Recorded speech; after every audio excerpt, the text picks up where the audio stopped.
ലോകയ്ക്ക് ശേഷം അടുത്ത super hero പടം Mirai the super Yodha. Indian super hero പടമാണ്, തെലുങ്ക് സിനിമയാണ്, മലയാളം അവൈലബിൾ ആണ് ജിയോ ഹോട്ട്സ്റ്റാറിൽ. ഞാൻ ഭയങ്കര വെയിറ്റ് ചെയ്തിരുന്ന ഒരു സിനിമയാണ് മിറൈ ദ സൂപ്പർ യോധ. നല്ല രസമുണ്ട് പേരൊക്കെ. പിന്നെ നമ്മുടെ ജയറാം മേട്ടനൊക്കെ ഈ സിനിമയുടെ ഒരു ഭാഗമാണ്.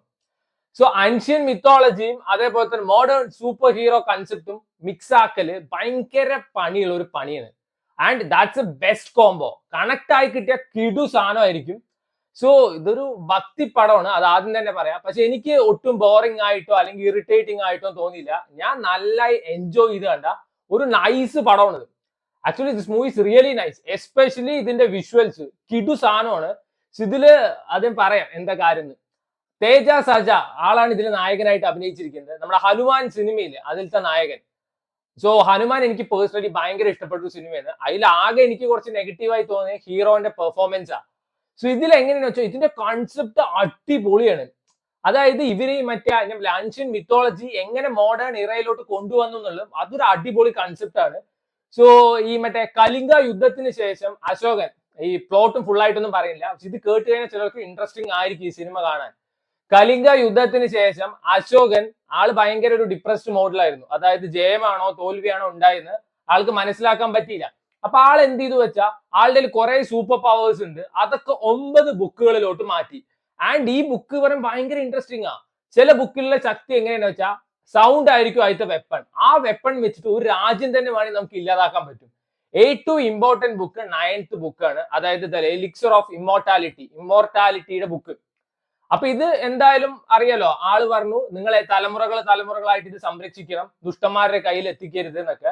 ഡെഫിനറ്റ്ലി അപ്പൊ ഒരു വില്ലൻ ഉണ്ടാവും. ആ വില്ലൻ ബുക്ക് എടുക്കാൻ നോക്കും, രക്ഷിക്കാൻ പോണ നായകൻ. ഇതാണ് ഈ കഥ പറഞ്ഞു പോണേ. എന്നാ ഞാൻ ഈ സിനിമയുടെ ഫുൾ പ്ലോട്ട് പറഞ്ഞിട്ടില്ല. ജസ്റ്റ് ആദ്യം നടക്കുന്ന ഒരു ഫ്യൂ മിനിറ്റ്സേ ഞാൻ പറഞ്ഞിട്ടുള്ളൂ. തേജ സജി ഉണ്ട്, ജയറാം മേട്ടൻ ഉണ്ട്, നമ്മുടെ ഡാഡി ഗിരിജി ഉണ്ട്, അങ്ങനെ വൺ കാസ്റ്റ് ഉണ്ട്. സ്റ്റിൽ ഈ സിനിമയുടെ ഷോ സ്റ്റീലർ ആയി തോന്നിയത് 2 കാര്യങ്ങളാണ്. ഒന്ന് ഇതിന്റെ വിഷ്വൽസ്, കിട്ടു വിഷ്വൽസ് ആണ്. എസ്പെഷ്യലി മറ്റേ ജഡായു പോലെ എന്തോ ഒരു സാധനം വരുന്നുണ്ട്, അതും ഒരു കിടു സാധനം വരുന്നു. ആൻഡ് ഇതില് ആ മിറൈ പറഞ്ഞ സ്റ്റിക്ക് ആക്ടിവേറ്റ് ചെയ്ത സമയത്ത് ഒരു ഫൈറ്റ് ഉണ്ട്, അതൊരു പെണ്ണുമ്പിള്ളയായിട്ട്, അതൊരു ഭയങ്കര കിടു വില്ലത്തിയായിരുന്നു. ഇവര് തമ്മിൽ ആ ഒരു ഫൈറ്റ്, ബാക്ക്ഗ്രൗണ്ടിൽ ജയറാമേട്ടന്റെ ഒരു നറേഷൻ, കിടു ബാക്ക്ഗ്രൗണ്ട് മ്യൂസിക്. ലിറ്ററലി എന്റെ സ്ഥിരം ഡയലോഗ്, ലിറ്ററലി ഗൂസ് ബംസ് അടിച്ചു. ഈവൻ ഈ മറ്റേ തിയേറ്ററിലല്ല, വീട്ടിലിരുന്ന് കണ്ടിട്ട് പോലും ഗൂസ് ബംസ് അടിച്ചു ആ ഒരു മൊമെന്റില്. പിന്നെ വന്നിട്ട് ഒരു ട്രെയിനിൽ വെച്ചിട്ട് ഒരു ഫൈറ്റ് സീൻ ഉണ്ട്, അത് നൈസ് ആയിരുന്നു. എസ്പെഷ്യലി സിനിമയുടെ ഹൈലൈറ്റ്സ് വിഷ്വൽസും ഫൈറ്റ് സീൻസും ആണ്. ആൻഡ് ഇതിൽ എനിക്ക് ഏറ്റവും ഇഷ്ടപ്പെട്ട പെർഫോമൻസ് ശ്രിയ ശരന്റെ ആണ്. ആളാണ് അംബിക പറഞ്ഞ ക്യാരക്ടർ ചെയ്തിരിക്കുന്നത്. അടിപൊളിയായിരുന്നു. അമ്മ മകൻ റിലേഷൻഷിപ്പ് ഒക്കെ വരുന്നുണ്ട് ഇതില്.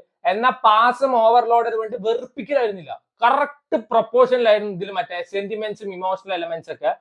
അപ്പോ ഈ ശ്രിയ ശരന്റെ ക്യാരക്ടറിന്റെ ഡെപ്ത് വേണമെങ്കിൽ ഞാൻ പറയാം. 9ാമത്തെ ബുക്ക് പ്രൊട്ടക്ട് ചെയ്യുന്നത് ശ്രിയ ശരനാണ്, അതായത് അംബിക അവരുടെ ക്യാരക്ടർ. അപ്പൊ മനസ്സിലാക്കണം എത്ര സ്ട്രോങ് ആണ് ആ ക്യാരക്ടർ എന്ന്. അടിപൊളിയായിരുന്നു കേട്ടോ. വേണമെങ്കിൽ ഈ സിനിമയുടെ ഷോ സ്റ്റീലർ എന്നൊക്കെ പറയാം. പിന്നെ നമ്മുടെ ജയറാമേട്ടൻ ഉണ്ട്.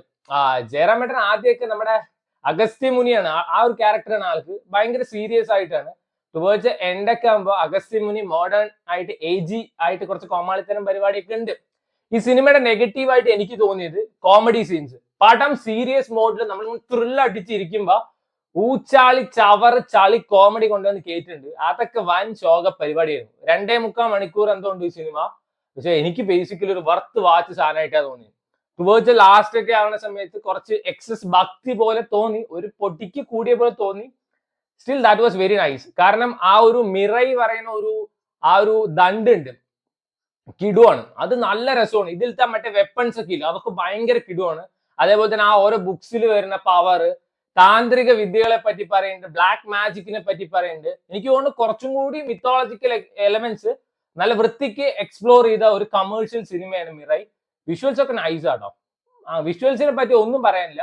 തേജ സജ ഭയങ്കര ഒരു ആവറേജ് പെർഫോമൻസ് ആയിട്ടാണ് തോന്നിയത്. ഇതിൽ നല്ല രസമുള്ള ക്യാരക്ടേഴ്സ് ഉണ്ട്. ഇപ്പൊ ശ്രിയ ശരണ് വന്നിട്ട് ഫ്യൂച്ചർ പ്രെഡിക്ട് ചെയ്യാൻ പറ്റും. വേദ പറഞ്ഞിട്ടൊരു പെൺകൊച്ചുണ്ട്, ആ കൊച്ചിന് വേണ്ടിട്ട് മൈൻഡ് റീഡ് ചെയ്യാൻ പറ്റും. അങ്ങനെ കിടു സാധനങ്ങളുണ്ട്.